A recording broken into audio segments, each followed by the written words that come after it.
ওই নদীর মাঝে একটা মাছ মনোযোগ সহকারে ওই মাঝি ভাইয়ের দুরুদের আওয়াজ শুনতেছে। হঠাৎ এক জেলে এসে ওই মাছটাকে মেরে নিয়ে গেল।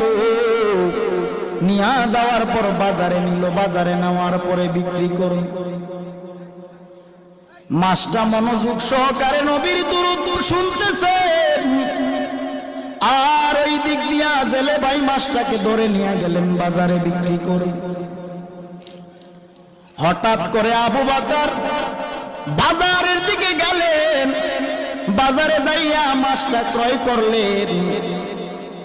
নবীজিকে রহমাতুল লিল আলামিনকে দাওয়াত করেছে আবু বকরের বাড়িতে নবী খেতে আসবে। সুবহানাল্লাহ। আবু বকরের বাড়িতে আমার নবী খেতে আসবেন। মাছটা কিনে বাড়ি নিয়ে বিবির কাছে